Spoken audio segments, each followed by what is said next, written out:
Hello, everyone, and welcome to our conversation with Chief Dan McCasky. Today is our opportunity to learn more about today's Lakewood Police Department, how it operates, and the policies that have shaped it. Chief, thank you very much for giving us your time today. We so appreciate it. Why don't we begin with a little history about the Lakewood Police Department and how your history has shaped who you are today. Okay, great. Well, it's great to be here, Mark. Thanks. So just a little bit about the Lakewood Police Department. So we started May 3rd, 1970, and the city was incorporated in 1969. But we were founded on sort of a new model. There was a presidential commission in the late 60s looking at policing in America and looking at all the different turmoil with the Vietnam War and a lot of the racial issues and things like that from the 60s. And so we based a lot of our foundation on that presidential commission report. So we started in 1970. And just a few things that we tried were different. Our titles are agents, police agents, and we modeled that after the FBI. We also were the first in the nation to require a 4-year college degree, which we still have in place today. And we tried some non-traditional things too. We wanted to be a different kind of organization. We tried some non-traditional uniforms, so we started with these blue blazers and gray slacks.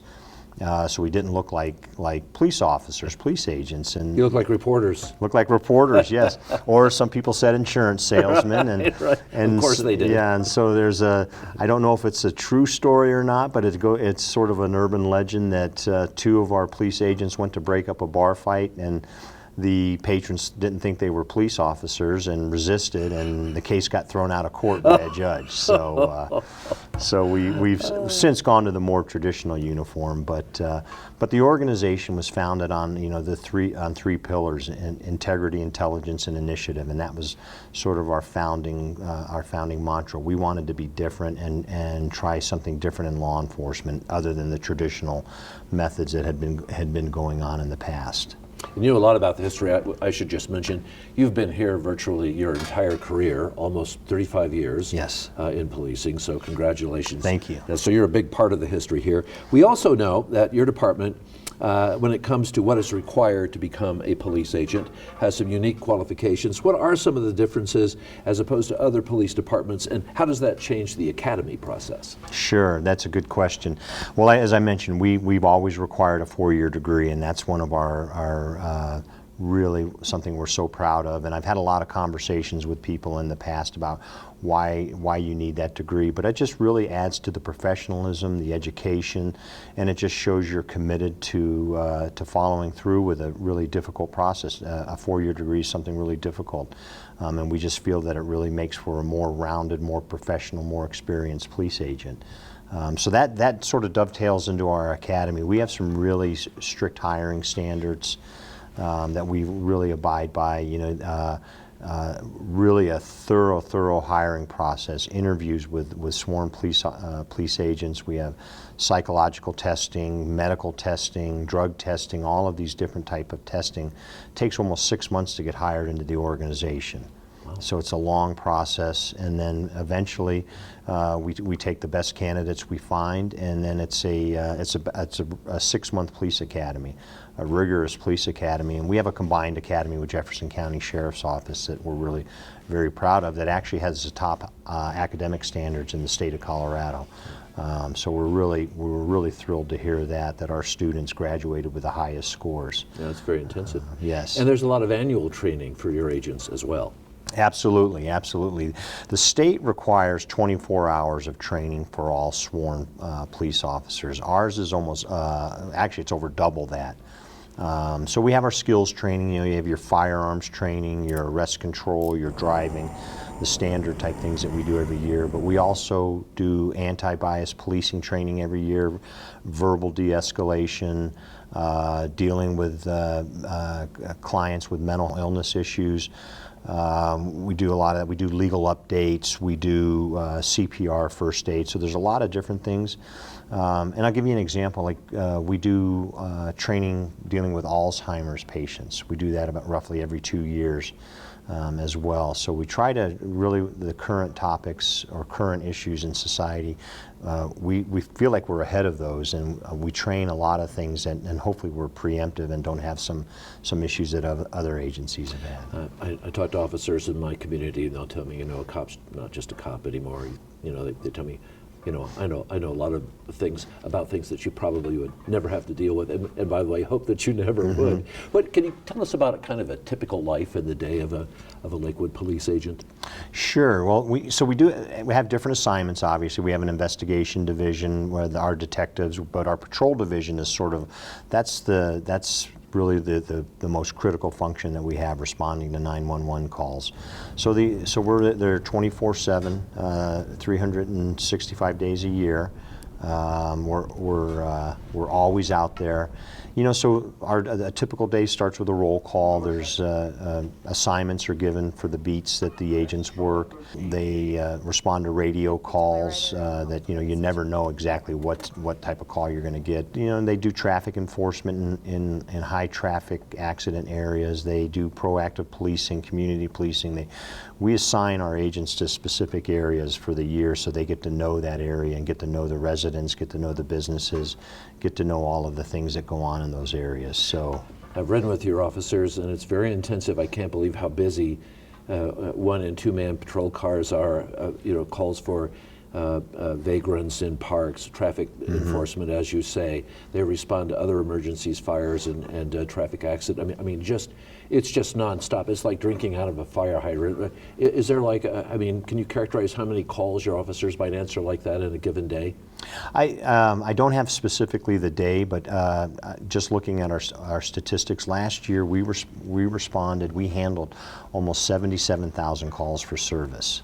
So we're the busiest law enforcement agency in Jefferson County. No kidding. So you look at that. That's I have to my quick math, but that's probably roughly 5,000 calls a month that we handle. So we're a very busy agency, and I listen to the radio when I'm at work and at home at times, and I listen to the volume of calls, and it is so different than when I started as a young police agent here. We are so much busier than we ever were before, and it's amazing the types of calls. It's amazing some of the dangerous calls we go on, some of the really routine calls that we go on too. You can go from a call of an armed robbery 1 minute to you're going to a barking dog complaint the next. So there's a wide variety of different calls. Yeah, I was amazed at all the variety of things that they had to deal with and that they rolled up on. And I have to say they were very professional and in the middle of some very difficult circumstances with some people they were dealing with. I thought they were very professional the whole time. And they also work with a lot of other agencies in the community. For example, the Community Action Team, a wonderful group of folks that we have actually done stories on, and your officers are very closely aligned with them. Yes, yeah. The Community Action Team is probably there's a couple things I'm really proud of. The Community Action Team and our Family Crimes Team, and they're both new teams that have started since I've become chief. And the Community Action Team is just, we were seeing issues with homelessness, mental health, substance abuse, and we really thought, how do we address these issues? A normal patrol agent just doesn't have the time or the resources or the skills. So we came up with this team, we created this team, and really they focused on homelessness, mental health, and then we've expanded. We've added mental health caseworkers that are part of the team. We have 2 homeless navigators that are an incredible resource. They're all civilian, they're not sworn positions. And then recently we've started a LEAD program, or a law enforcement assisted diversion program. And the goal of that program is we have 2 caseworkers on a grant, civilian caseworkers, and they will respond to calls, minor calls generally, where there's a substance abuse or an alcohol abuse type issue that has sort of fueled the crime, and then we divert them out of the criminal justice system if we can.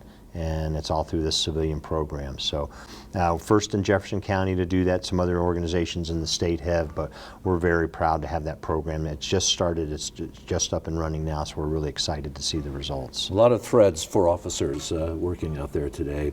With all the attention that's been put on policing recently, and you guys have had a very difficult, I should say, last 12 months. I'm interested to hear your reaction to some of the things that have happened nationally and locally, as well as, say, for example, in Aurora and Loveland, as you mentioned a moment ago. Sure. It's really, boy, that's a tough question, because it's really hard to see other members in your profession not act professionally or have problems.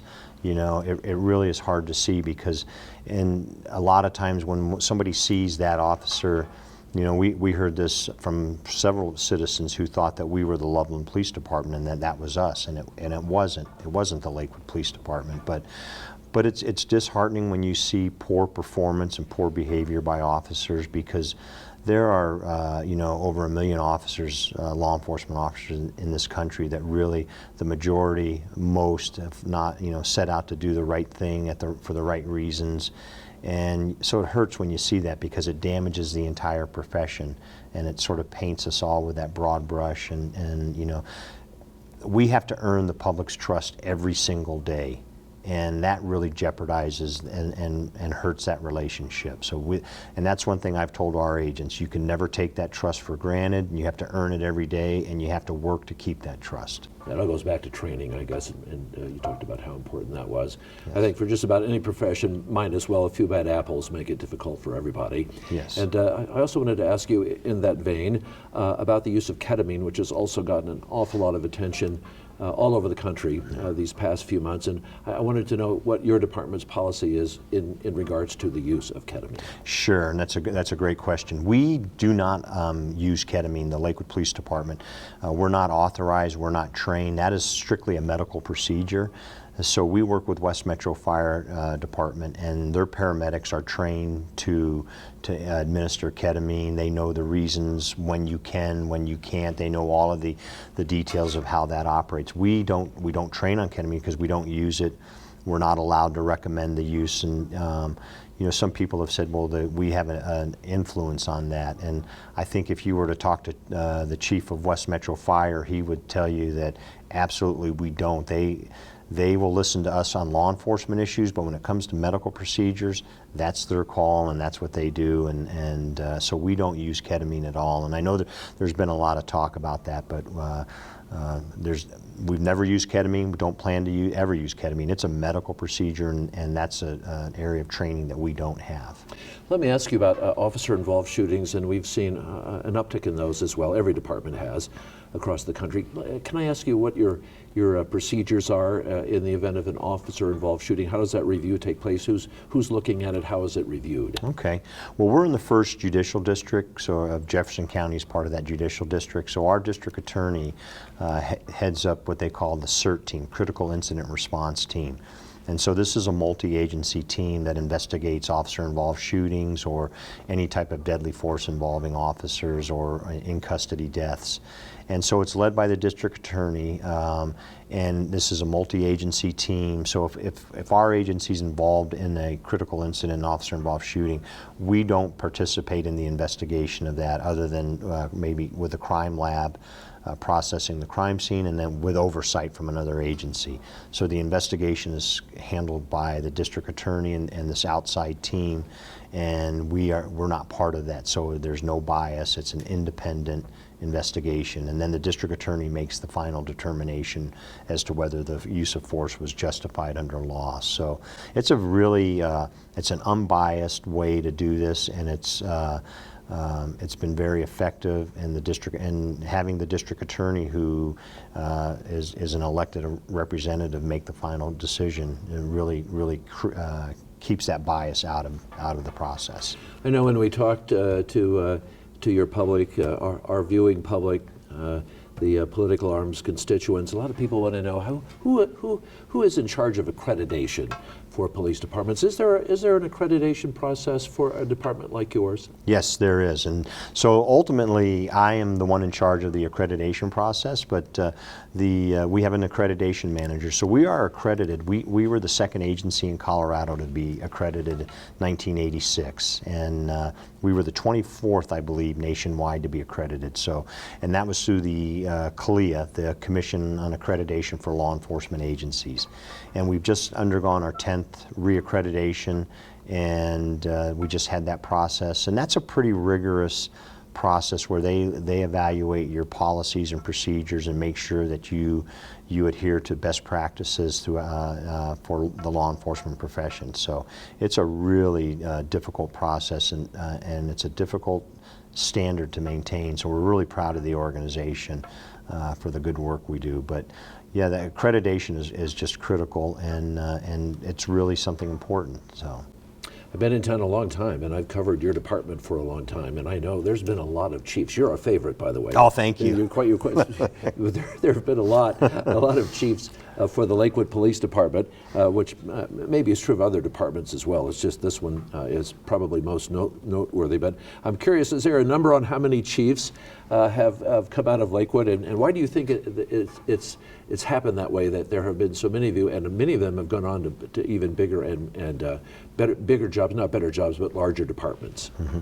I had to check to make sure I had my number right, because it changes often, but we've had, there's 75 of us now that have gone on to be chiefs of police in Lakewood and different agencies. And I think really what that's a testimony to the type of people we hire, that they're motivated, they're educated, that they really see the professionalism in law enforcement, and it's the culture that we've established in the Lakewood Police Department. It's a culture of integrity, intelligence, initiative. It's a culture of professionalism, respect. So all of those things, and we really hire. I think it really shows the great people we hire that have just had that passion and dedication to the profession. Well, I know that you've been here for a long time. 35 years is a long time, but you're a young guy. You got a lot of years left, so I hope you're not leaving soon. And congratulations on getting through what has been a very tough period in our communities and in our country. And good for you and for your department and for all the standards that you adhere to. I think your public really appreciates what you do. Well, thanks, Mark. I appreciate the opportunity to talk to you, and I'm so proud of the men and women of the Lakewood Police Department. And it is a tumultuous time right now, but I think professionalism and integrity will always stand out, and if you have those in law enforcement, then you will maintain the trust of your citizens and serve them well. There you go. Thank you. Thanks for your time, Chief, and good luck going forward. Thank you. All right, thank you.